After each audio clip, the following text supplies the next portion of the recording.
अभी यहाँ पर आज एक गाने का लॉन्च रखा गया है। मैं आपसे जानना चाहूँगा फर्स्ट ऑफ ऑल इस गाने को लेकर आप क्या कहना चाहेंगे? मेरा दिल तेरा होने लगा, काफ़ी एक यूनिक नेम के साथ में एक नया गाना हमने परफॉर्म किया है। देखिए, एक मेलोडियस सॉन्ग, एक रोमांटिक सॉन्ग जिसके लिए मुझे जाना जाता है एंड 90s का मेलोडी जिसको बोलता है, ये संजीव चतुर्वेदी ने इसको क्रिएट किया, कंपोज किया एंड फैंटास्टिक कंपोजिशन, इतना मेलोडियस कंपोजिशन जो 90s का याद दिलाते हैं। इसके साथ मेरा एक नहीं बहुत सारे गाने हैं, मेरा अभी लाइन से गाने और आने वाले हैं बहुत सारा। लेकिन क्या है कि इस गाने में जो मेलोडी था और मेलोडी की वजह से ये लोगों को इतना पसंद आया और जल्दी तो ये मैं चाहता हूँ कि 90s के फ्लेवर जो है वो ज़्यादातर करके आए और लोगों के अंदर और फिर जाए। सर मैं आपसे जानूँगा, सर ने इतनी सारी तारीफ की, आप क्या कहते हैं? किसी भी कंपोज़र या राइटर के लिए ना इट्स अ ड्रीम कि आप सानू दा को एक्चुअली रिकॉर्ड करो and he is a melody king. तो कोई भी गाने जब बनाते हैं और सानू दा की आवाज़ आती है तो हम लोग के लिए तो ऐसा लगता है कि हमने एक सपना जिया है। तो to us it's blessings Jagdambe की कि सानू दा ने गाना गाया एंड गाना ये एक दिन में 1 मिलियन के करीब क्रॉस हो रहा है अभी गाना। क्या बात है। अब जैसे कि सर ने कहा कि सपने की जैसा लगता है, आप क्या बोलना चाहेंगे एज एन एक्टर? आप इसके क्या अपना बात करना चाहेंगे? ये मेरे लिए सर के गाने पे परफॉर्म करना, एक्ट करना, ये मेरे लिए मतलब मेरे लिए ऑनर है और I didn't know that I could start with this as my career. It's my honor to be a part of this song, and I'm a 90s kid and I'm a huge fan of sir. जैसे कि sir आपने अपने बाद में mention किया कि 90s की vibe मुझे इस गाने के अंदर नजर आती है। आपको क्या लगता है अभी के दौर पर जो गाने बन रहे हैं उसमें कहीं ना कहीं मेलोडी वो एक वाइब मिस होती है, आपको नजर आती है? देखिए, I don't know the public का जो चॉइस है ना, ये हमेशा हमने देखा। हमने अभी सक्सेसफुल टूर करके आया, अमेरिका टूर करके आया। हम वहाँ पे हमारे यूट्यूब चैनल का जो गाना था, जो कुमार सानू ऑफिशियल में जो गाना रिलीज़ होता है इनका म्यूज़िक में, उस गाने को मैं स्टेज में गाया, लोगों को बताया गा के कि भाई इस तरह के म्यूज़िक हमारे चैनल में, तो लोगों ने स्टैंडिंग ओवेशन दिया, full hall. Can you believe this? तो मतलब क्या लोग चाहते हैं, हमारे इंडस्ट्री में क्या दे रहा है क्या नहीं दे रहा है ये मैं नहीं बोलूँगा, ये उनकी चॉइस है। लेकिन उनको ये समझना पड़ेगा कि हमारा 14 शो जो हुआ है 90s, उसका नाम था कुछ बैक टू 90s, कुछ ऐसा कुछ था। 14 शोज सोल्ड आउट शो था। Can you believe this? 15 days before America में 14 shows continue, it's sold out all. अब यूट्यूब में से आपको सोल्ड आउट पोस्टर भी मिल जाएगा सारा। तो इसका मतलब क्या है कि 90s के गाने लोग पसंद करते हैं, हम उसको दे नहीं रहा, ये अलग बात है, ये कुछ और ही चीज़ हो रहा है। तो 90s के म्यूज़िक जो क्रिएट कर सकता है, ऐसे लोगों को आगे आना चाहिए, संजीव जैसे ऐसे लोगों को आगे आना चाहिए जो नादिम सरवन जैसा या तो अनु मलिक जैसा ऐसे गाने क्रिएट कर सकते हैं। तो मैंने वही बोला कि भाई 90s का मिसिंग है। अभी के जो गाने बन रहा है उसमें 90s फ्लेवर, तो क्योंकि 90s एरा जो था that was the golden era for music industry में, गोल्डन एरा, सब प्रॉपर गोल्डन एरा जिसको कहते हैं। तो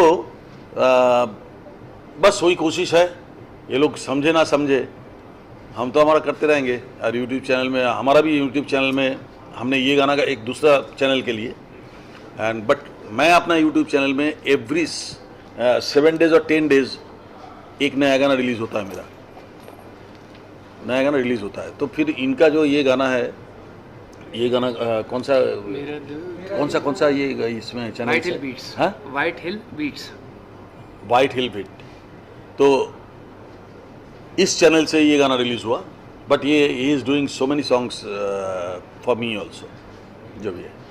सर मैं आपसे जानना चाहूँ अभी के अगर दौर की बात करूँ तो ऐसा होता है कि अभी 90s के गाने, कुछ पुराने रेट्रो गाने उठाकर उसे नए तरीके से रीअरेंज करके रिक्रिएट करके हम सभी के बीच में लेकर आ रहे हैं। तो आपको लगता है इन गानों की जो मेलोडी है उस टाइम की 90s की, उसे वैसे ही बरकरार रखना चाहिए या फिर उसको लाकर अपने तरीके से जो नया क्रिएशन चल रहा है उस पर आप कितना बिलीव करते हैं? नहीं, नया क्रिएशन करके कोई फ़ायदा नहीं होगा, वो नो हेयर हो जाएगा। क्योंकि पुराने गाने को आप छेड़ोगे तो उसका रिज़ल्ट अच्छा नहीं होगा। अगर आप उसको एज इट इज़ रखोगे उसका रिज़ल्ट अच्छा होएगा। एज इट इज़ बोले तो उसमें मैं तो ये समझता हूँ कि अगर सिंगर, पुराने सिंगर अगर कैपेबल है, गा सकते हैं, तो उसी से ही गवा लेना चाहिए, वो और इम्पैक्ट होता है। क्या आज से 35 साल पहले जो गाना एक सिंगर ने गाया था, 35 साल बाद वो गाना फिर से वही सिंगर ने गा रहे, चलो देखते हैं कैसा गाया है यार। तो एक होता है ये बात, और हमारा फैन फॉलोइंग तो कोई रोक नहीं सकता, जो हमारा फैन फॉलोइंग है वो तो होगा ही, वो तो कम से कम देखेगा ही देखेगा इस गाने को। गाने का वो बरकरार रहना चाहिए, और आपको मौका मिला है उसी गाने के वाइब पर काम करेगा, आप अपने आप को इतना प्राउड फील करते हैं कि आपने उसी मेलोडी के साथ काम किया। Absolutely. I mean, मेरी जगह और कोई भी होता would feel the same thing, and I cannot be happier than this, honestly. मतलब जब मैंने सुना 90s सॉन्ग है, I jumped to say yes. मैं jump करके I was like literally like yes, I want to do this. So it is my, I am lucky.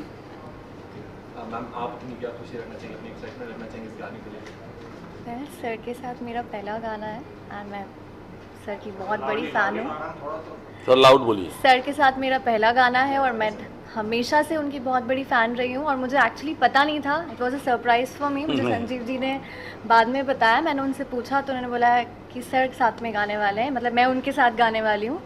सो अच्छा लगा, और गाने की सबसे खूबसूरत बात ये थी कि बहुत सोल था गाने में, बहुत बहुत ज़्यादा सोल है, बहुत प्यारा है, और गाने को बहुत ईज़ के साथ गाया। और उससे भी इम्पॉर्टेंट बात मेरे लिए ये थी कि मैंने सर को गाते हुए सुना लाइव जब वो रिकॉर्ड कर रहे थे, तो फिर मुझे गाने में उससे बहुत हेल्प मिला। जरिए सर, आपने कहा कि उन्हीं सिंगर को मौका देना चाहिए गाना फिर से गाने का। यदि आपकी लिस्ट में से कोई गाना फिर से 90s से उठाकर अगर अभी फिर से बनाना हो या कुछ उसको क्रिएट करना हो, तो वो एक कौन सा गाना होगा जो आप चाहेंगे कि एक बार गाना वो फिर से बाहर आए और एक बार फिर से ऑडियंस के बीच में एक नए तरीके से आए? देखो भाई, मैं मोर देन 22,000 सॉन्ग्स गा चुका हूँ। कोई एक गाना मेरे लिए बोलना बड़ा मुश्किल होता है कि इस गाने को रीमेक करो। मेरे को ऐसा लगता है कि बहुत सारे ऐसे गाने हैं जिनको रीमेक होने से और ट्रिमेंडस इम्पैक्ट होगा फिल्म के लिए, फिल्म के हेल्प के लिए। It is not for us, film के हेल्प के लिए वो गाना कारीगर होगा जो अगर उस गाने को इस्तेमाल करे। तो ऐसे बहुत सारे गाने हैं यार। तो क्या है कि कोई एक गाना बोलना बड़ा मुश्किल काम है, सोच के मैं परेशान हो जाऊंगा फिर।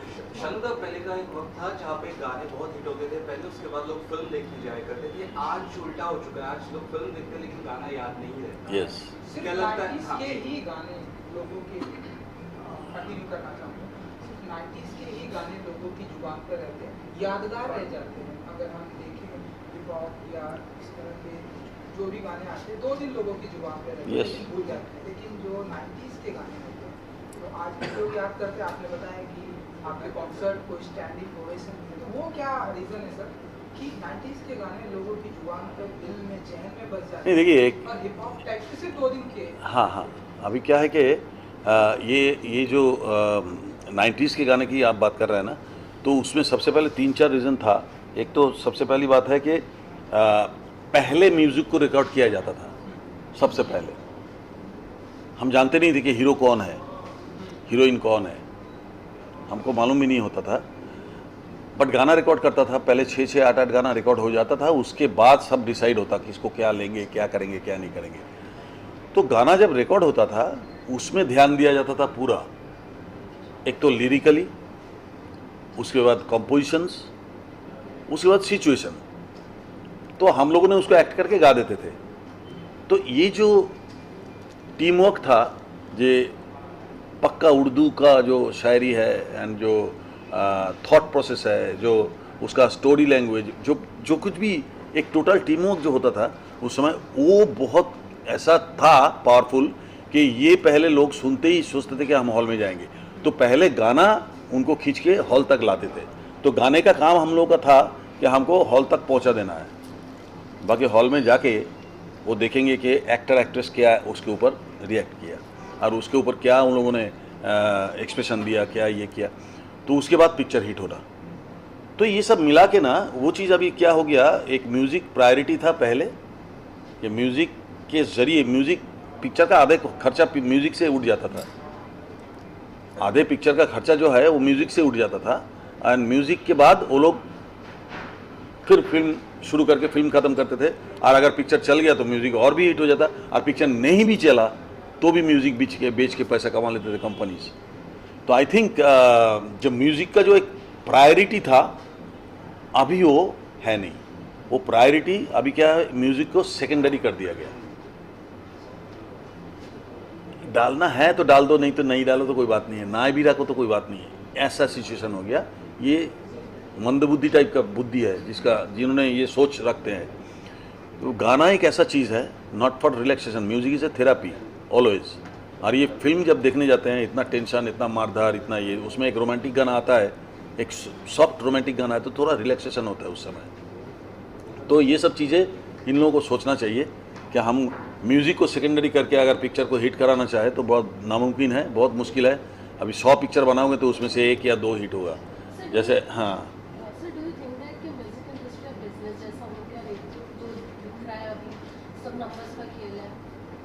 पैसे कमाओ मैडम का ऐसा कहना है कि गाना फिल्म सिर्फ पैसे कमाने का माध्यम है, मैडम का ऐसा कहना है। सचमुच में कमा रहे कि नहीं रहे ये भी हमको मालूम नहीं है। ये उनका पब्लिसिटी है, ये पब्लिसिटी के ज़रिए भी लोगों को खींच के लाते हैं कि भाई 400 करोड़ कमा लिया, 500 करोड़ कमा लिया। अरे बाबा 500 करोड़ कमाए तो चल देखते हैं क्या है उसमें, जाके देखा बकवास बनाना है। तो ये जो चीज़ें हैं ना, ये सब अभी सब पब्लिसिटी स्टंट है। तो पिक्चर को देखो, हमारे उस समय 90s का जो पिक्चर्स है, उस समय ना तो इतना सोशल मीडिया था, ना इतना चैनल्स था, ना कुछ था, खाली माउथ पब्लिसिटी। अगर पिक्चर अच्छा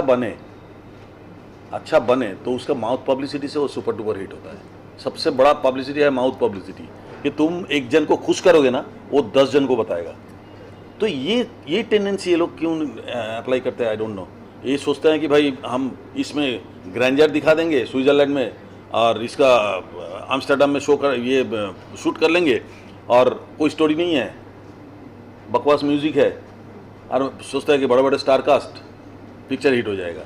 और वो कोई सब 1000 100 करोड़ का जो मूवीज़ है, मुँह के बल गिरता है सीधा। इनको अभी तक समझ में नहीं आ रहा है। अभी पता नहीं ये लोग समझे कब, ऊपर वाले इसको सुबुद्धि दे। हाँ बोलो। आर्टिफिशियल इंटेलिजेंस के बारे में कहा गया है कि लोग पुराने गाने नए गाने किसी भी सिंगर से गवा लेते हैं, आपका क्या ख्याल है इसके बारे में? It's a dangerous for us, our society, our industry. AI है, देखो टेक्नोलॉजी तो हम तो बढ़ते ही जाएंगे, टेक्नोलॉजी को रोक नहीं सकता। वो हम डे बाई डे हम इम्प्रूव करते हैं। तो वो उसका साइड इफ़ेक्ट जो है, उसका बैड इफ़ेक्ट जो है, हमारे देश में उसको सबसे पहले ज़्यादा करके लोग ग्रैब कर लेते हैं। ये बैड इफ़ेक्ट क्या है, मतलब किस तरीके से मैं पैसा कमा लूँ थोड़ा सा। AI का गुड इफ़ेक्ट बहुत सारा है, बट बैड इफ़ेक्ट भी बहुत ज़्यादा है। हमारे यहाँ पे अगर बैड इफ़ेक्ट को यूज़ करे, समझ लो कोई भी सिंगर के गवा के उसका सेम वॉइस फ्रिक्वेंसी से कुमार सानू बना दिया AI, and that is bad for us, that is bad for all. सबसे बड़ी बात है, तो आप कुमार सानू का गाना सुन रहे हैं, लेकिन आप ओरिजिनल कुमार सानू का गाना नहीं मिल रहा है आपको आपके साथ चीट हो रहा है, ऑडियंस के साथ, सुनने वाले के साथ ये चीट हो रहा है।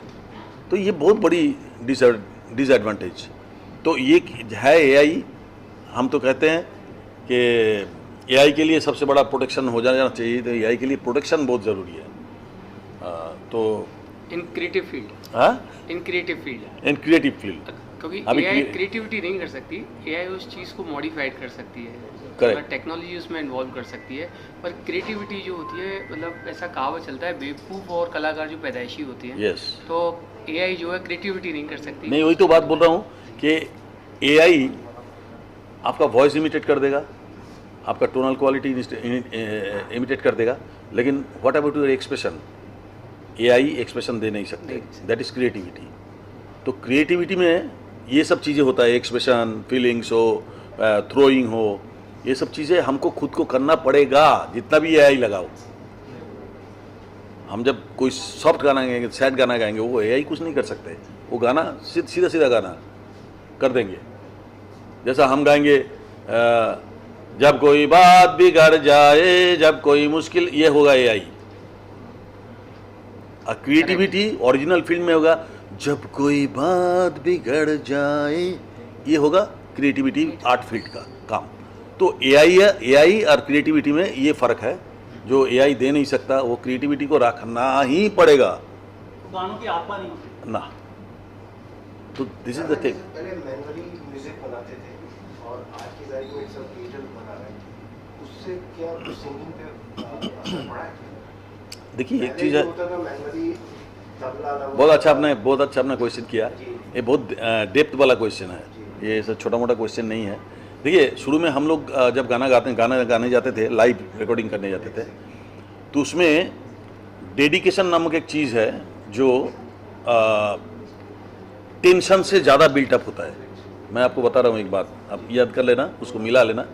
टेंशन आपको जब होगा ना, तो आपका सारा इंद्रिय जो है वो ज़्यादा काम करना शुरू करता है, यू नो दैट।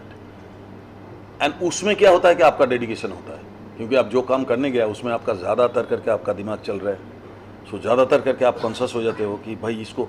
तो हमारे क्या होता था कि 100 म्यूजिशियन, समझ लो महबूब में 100 म्यूजिशियन बैठ के बजा रहे हैं, और सिंगर रूम में समझ लो मैं खड़ा हूँ और मेरे साथ कोई लेडी सिंगर खड़ा है, आशा जी हो, लता जी हो, कविता जी हो, अलका जी हो।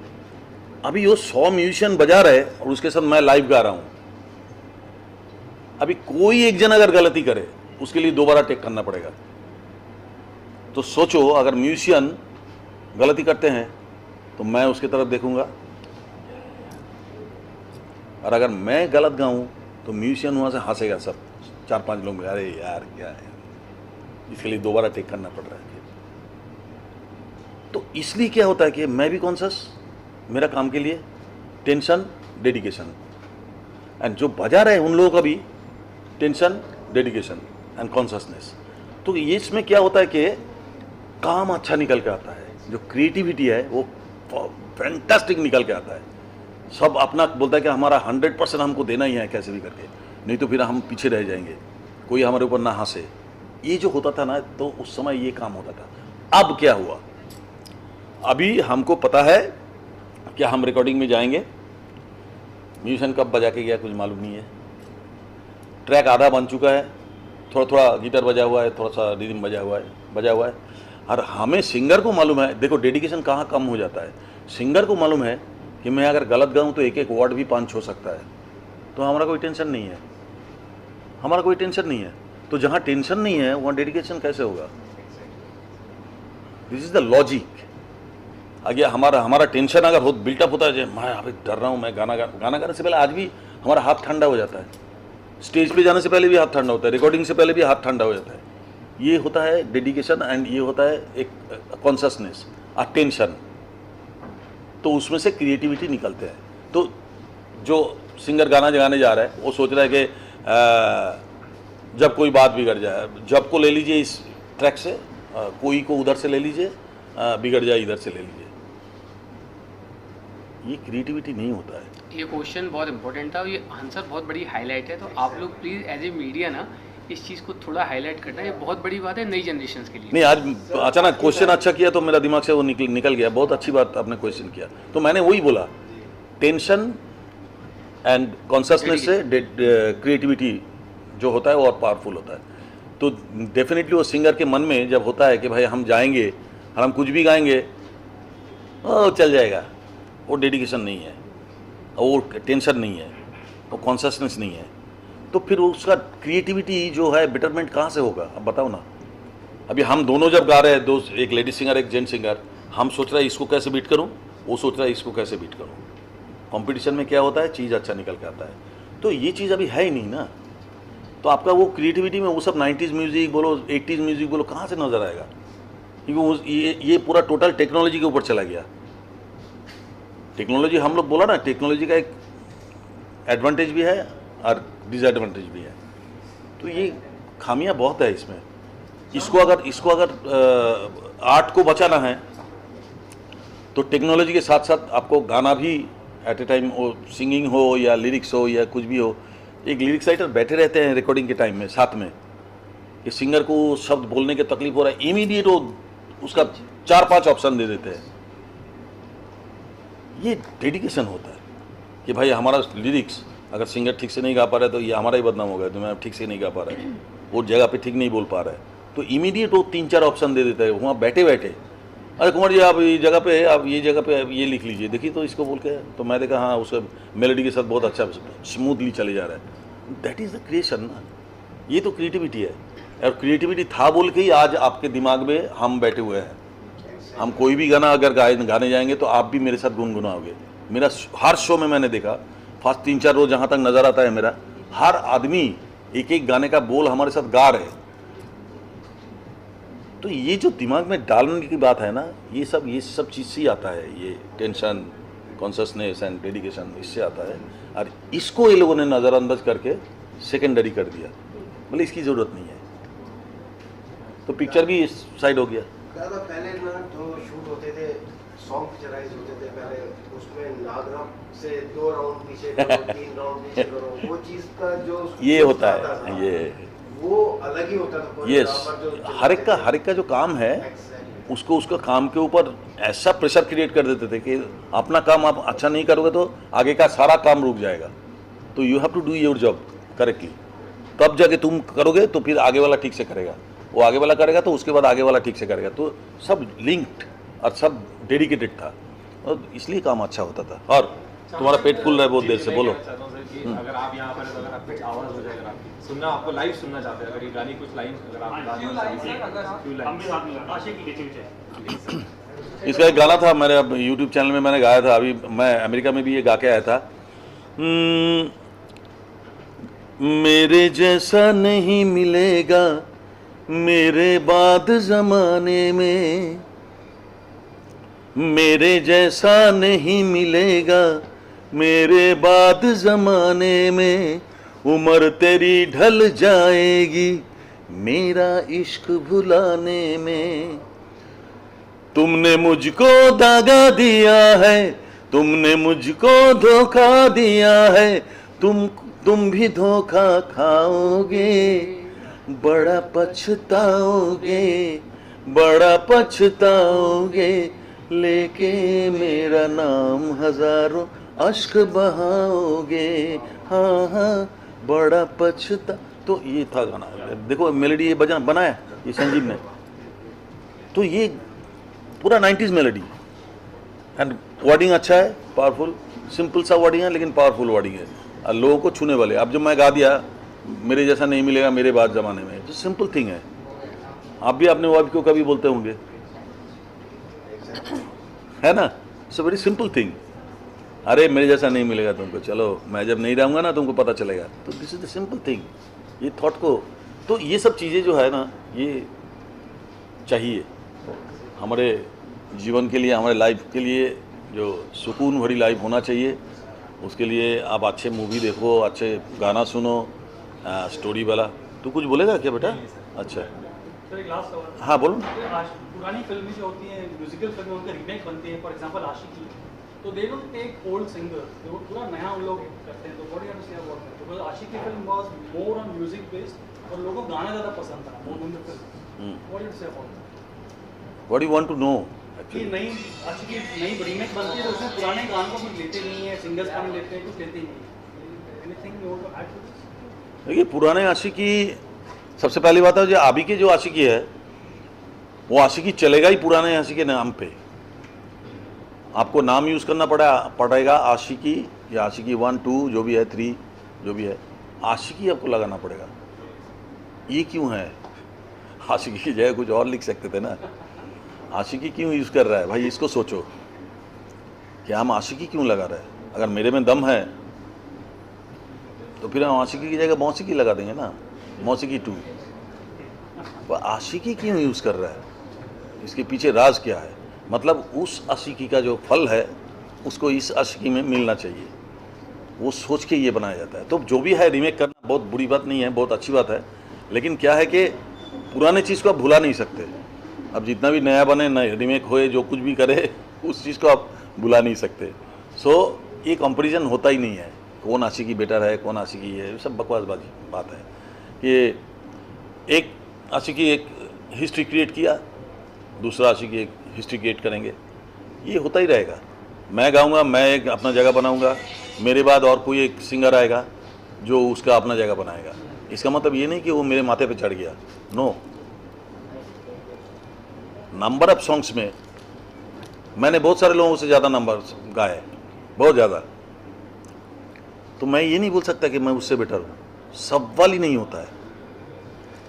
वो लीजेंड है, वो जो लोग लीजेंड है, जो लोग अपना जगह बनाए, वो जगह कोई नहीं बना सकता है। भले आप कोई नया जगह बना लो, लेकिन वो जगह नहीं बनेगा। सो ये सब तुलना करना बहुत बेकार है। तो लेजेंड की बात होती है, आपकी पहली मुलाकात किशोर कुमार से कैसे हुई थी? किशोर कुमार साहब, किशोर दा से मेरा कभी मुलाकात हुआ ही नहीं है आज तक। ये मेरा दुर्भाग्य है एंड ये बड़ा सजा है मेरे लिए, क्योंकि मैं उनको फॉलो करके यार टोटली, आप देखो ना किशोर दा की यादें, ये सब गाना किशोर की यादें से लेके डिसीज में मैं 40-45 कैसेट गा दिया था, सारे किशोर दा का गाना गा दिया था, लेकिन किशोर दा से मिला नहीं। बट मेरे को बाद में उनका सेक्रेटरी अब्दुल जो है, अब्दुल उनका सेक्रेटरी हुआ करते थे। बाद में किशोर दा के डेथ के बाद उन्होंने मेरे पास आके ये बताया कि साहब भी बार बार पूछते थे कि ये कौन लड़का है यार मेरे जैसा गाते हैं ये कौन लड़की, इसका मिला एक बार मेरे को बुला उसको, तो हुआ नहीं। मैं तो उसके चरणों में एक बार जाके गिरना चाहता था, मैं कैसे भी करके एक बार चरणों में गिरूँ, लेकिन ऊपर वाले का मर्जी नहीं था। दादा फरमाइश आ रही है, मेरा दिल तेरे होने लगा, एक कुछ गाना फ्यू लाइंस अगर नहीं वो तू गा साथ मेरा दिल मुझे, तेरा होने लगा। हाँ it's a very beautiful melody कि तेरी आँखों से आँखें मिली जो सनम, मेरी आँखें चमकने लगी है, देखो तेरी सांसों ने सांसों को जब से छुआ, मेरी सांसें महकने लगी हैं, जागी जागी सी आँखों से दिल ये मेरा तेरे सपने सजोने लगा है, मेरा दिल तेरा होने लगा है, मेरा दिल तेरा होने लगा है। हाँ। Thank you. हमारा खाली हमारा काम नहीं है कि हम म्यूजिक को, थिएटर म्यूजिक को फिर से लाएं, ये आप लोगों का सबसे बड़ा रोल है इसमें। आप लोग कितना इसको ठीक से पब्लिक तक पहुंचा रहे हो एंड किस तरह से, all depends on you people, media को मैं थैंक्स बोलूँगा और मीडिया को हाथ जोड़ करके बोलूँगा कि सही न्यूज़ आप जो बता रहे हैं हम लोग उसको आप दिखाइए, लोगों तक पहुँचाइए, ये मेरा रिक्वेस्ट है। एंड बाकी ये सोच लेना कि इसके पीछे आप लोगों का भी बहुत बड़ा हाथ है। अभी वो हाथ कौन सा है मैं नहीं बताऊँगा, आप समझ जाओ।